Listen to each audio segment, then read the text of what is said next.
One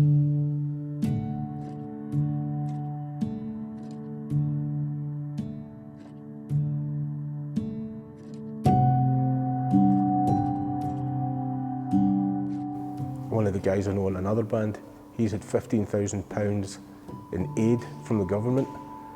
He's had to pay back £21,000 in deposits, and because of that he's had to sell his house, he's lost his house.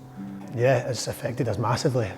We've had bits of funding, but not really enough to keep us going. It's been a load of personal investment to keep this going, and it's been a real struggle.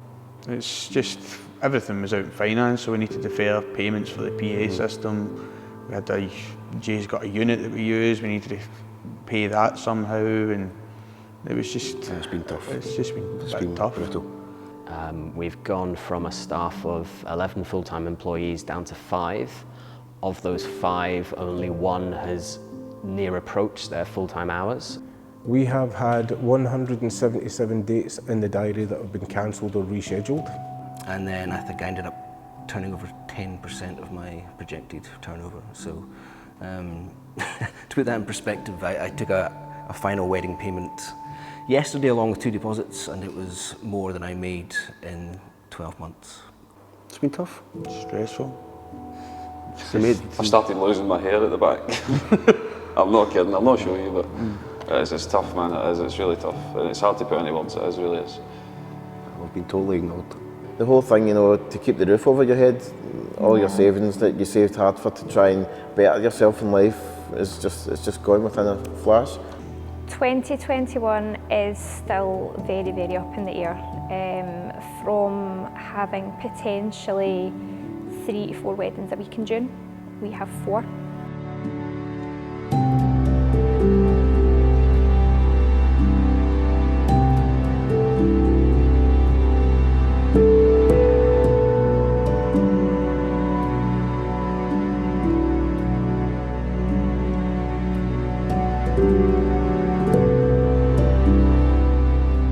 We need some positivity, we need some guidance, we need the weddings to start again.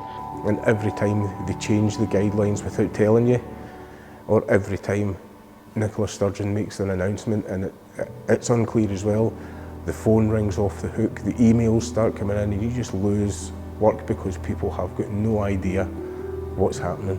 I just couldn't handle it all, and I had sleepless nights. I couldn't sleep at all.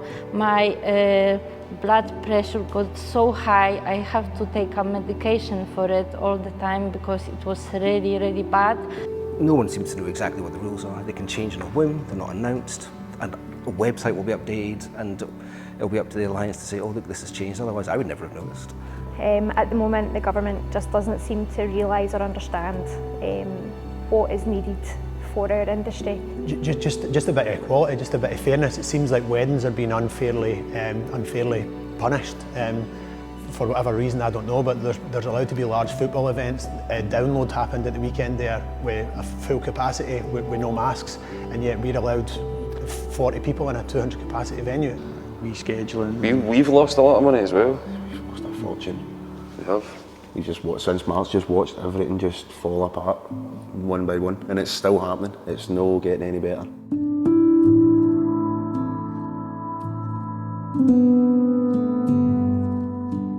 Other than that, the wedding industry is on the verge of being in tatters at this moment in time.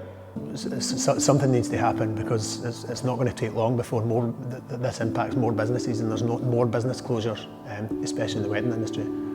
We've not been eligible for the council grants, the hardship fund, the restart grants, because event caterers apparently aren't hospitality. Because to be sitting there, you know, burning through family savings again is a horrible thing to have to do. But that's what lots of people are doing. Bounce back loans due to start next month that need to be repaid, but what with? Is you don't flick a switch and the wedding industry comes back. I mean, for me, I would guess on average I'm booked a year in advance. So once things get back to whatever normal is, I'm basically waiting another year for that flick to switch, so that switch to flick. I'd also like to see funding for the industry. Most of us won't trade profitably until next year. We've been encouraged to get into debt. People have had deferred bills, deferred rentals on units and things like that. These bills, this money still has to all be paid back. So, really, we're not going to be trading financially viable until next year at the very, very earliest. So yeah, we need some sort of support to keep everybody going, because without it, we won't be here. We won't be here next year.